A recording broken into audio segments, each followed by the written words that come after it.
E aí pessoal, o nosso vídeo de hoje vai ser uma dica muito legal para você utilizar em seus projetos, principalmente aqueles em que você necessita acionar um motor e também controlar a sua velocidade. Vamos mostrar o módulo D4184, baseado em um MOSFET do tipo N e que vai facilitar muito a sua vida, principalmente na hora de testes e desenvolvimento em bancada. Eu sou o engenheiro Josias Martins da Bobsim P&D. Vem comigo depois da vinheta.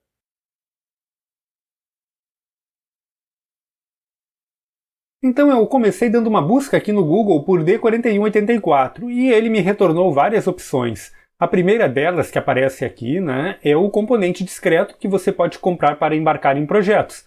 Nós temos um primeiro módulo que ele possui apenas um destes transistores, um desses transistores MOSFET, sendo que você vai utilizar ele para ligar e desligar motores, atuando muito parecido com um relé de estado sólido. Obviamente você tem aqui os limites de tensão e corrente que este componente vai suportar. E também temos aqui um modelo que seria uma meia ponte H, um half bridge. Juntando dois deles você consegue montar uma ponte H completa, possibilitando assim a reversão de um motor DC. Hoje, o que eu vou mostrar para vocês é justamente este modelo aqui, que possui um único MOS e pode ser utilizado para ligar e acelerar ou desacelerar motores. Mas antes de nós prosseguirmos para ver este módulozinho mesmo, vamos dar uma olhada no datasheet do componente principal, que é o nosso transistor MOS. Observe que nós temos aqui um MOSFET do tipo N e ele suporta até 40 volts, sendo que o mais comum é você encontrar ele no encapsulamento DPAC. Você tem ele no DPAC e no IPAC. A diferença deles é apenas o tamanho, a quantidade de pinos. Como nós podemos ver aqui no IPAC, nós temos o dreno, o pino do dreno aqui, sendo que no DPAC o pino do dreno ele está diretamente nessa aleta, que também acaba servindo como uma aleta de dissipação. No restante aqui nós podemos observar aqui, nós temos uma corrente de dreno de até 50 amperes com um VGS de 10 volts. Temos também um RDS, resistência entre dreno e source, menor do que 8 miliohms, quando temos uma tensão entre gate e source de 10 volts, e quando temos um VGS de 4.5, a resistência interna fica em 11 miliohms. Bem interessante aí para a maioria das aplicações. Seguindo adiante, então, o que mais nos interessa aqui são as correntes, Corrente contínua de dreno em 25 graus, será de 50 amperes, e 100 graus de 40 amperes. Então ele consegue, ainda que ele esteja sobreaquecendo, manter aí uma corrente de 40 amperes sem queimar o MOS. E uma corrente pulsada de até 120 amperes. Ou seja, ele consegue aguentar aí picos de 120 amperes por algum aí, espaço de tempo. Informações de dissipação de calor, podemos ver que ele pode chegar até 50 watts de dissipação, sem a necessidade de colocar um dissipador em cima, Isso é bem interessante. E ele também consegue trabalhar com temperaturas de menos 55 até 175 graus. Ou seja, você pode levar este cara aqui para funcionar lá no Canadá, que não vai ter problema, Ele consegue trabalhar aí com um grande range de temperatura. Agora, no Alasca ou na Sibéria, acho que já vai ser problema. Ok, então é isso aí. Demos uma rápida olhada no componente principal, deste módulo. E agora vamos para a bancada, ver como este módulo funciona na prática e entender também a sua ligação, como estão dispostos os pinos, aonde eu ligo cada coisa e etc. Ok, então aqui está o módulo D4184. Este módulo, como já mencionado, ele acaba tendo aí grandes vantagens sobre diversos outros módulos devido à densidade de corrente suportada e principalmente ele é muito fácil de ser utilizado. Como vocês podem ver aqui, eu apenas tenho um positivo, um negativo e o sinal PWM. Neste caso, eu vou utilizar o gerador de função para gerar este sinal, ok? Você pode utilizar aí um microcontrolador, obviamente, que é basicamente o uso deste módulo, né? Junto com um microcontrolador como um Arduino, um PIC, um ESP e por aí vai. Ele vai funcionar com todos os níveis de tensão aí que existem em microcontroladores do mercado, tanto TTL quanto CMOS e até mesmo 1.8 volts, sem problema nenhum. Então vamos dar uma olhadinha aqui na montagem. A montagem dele não é nada muito complexa. Nós vamos ter aqui o PWM. Vocês podem observar que temos o fio que vem lá do gerador de função, é conectado a partir deste condutor verde ao pino de PWM. Do outro lado nós temos o pino de GND, que precisa ser compartilhado com a fonte.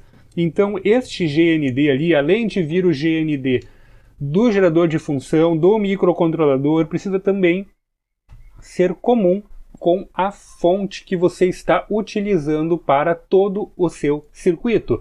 Do outro lado nós temos 3 conexões aqui.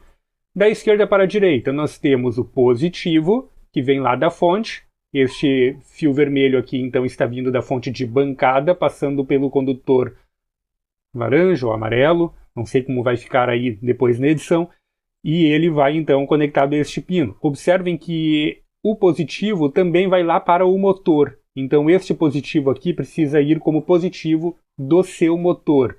Também temos no pino do meio a carga, o load. Aqui então você vai ligar o retorno do motor.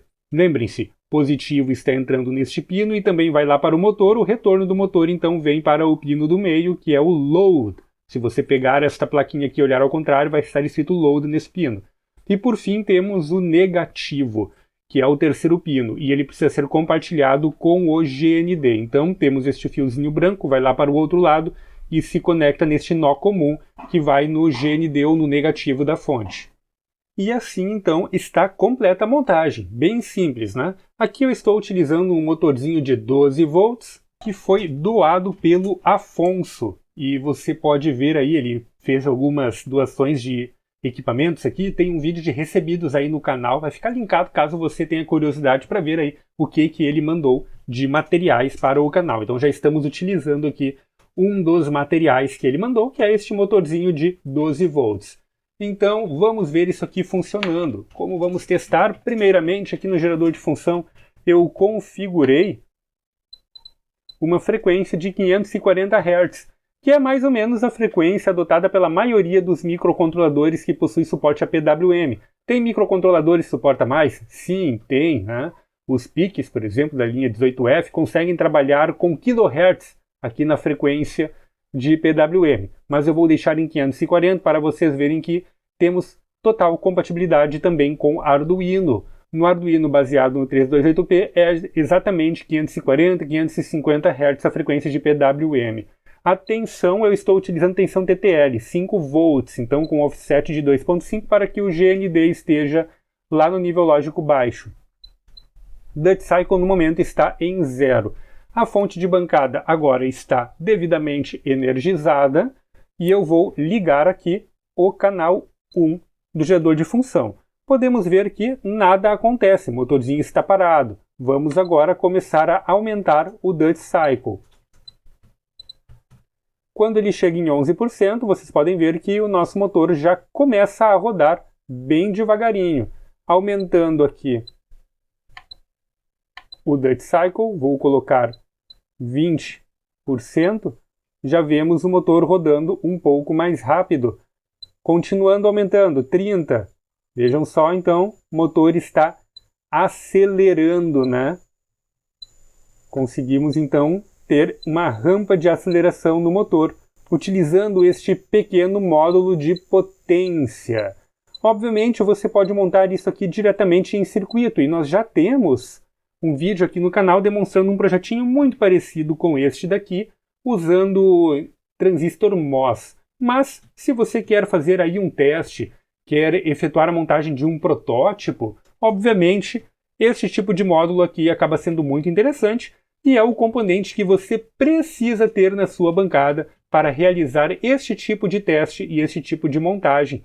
Principalmente se você vai querer construir algo com uma amostragem muito baixa que não vale a pena mandar fabricar toda uma PCB com um fabricante, o que pode acabar sendo bem oneroso. Assim, certamente, este módulo aqui acaba sendo uma boa pedida para você ter na sua gaveta. E este foi o nosso vídeo da semana, trazendo mais uma dica interessantíssima para ajudar você nos seus projetos.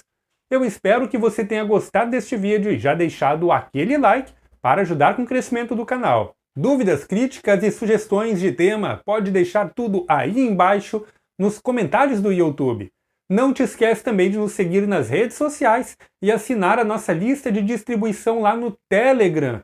Afinal de contas, de vez em quando o YouTube não está entregando os vídeos e assim você não fica por dentro dos novos lançamentos aqui no canal. Lá no Telegram você vai receber toda a semana um lembrete para acessar o último vídeo.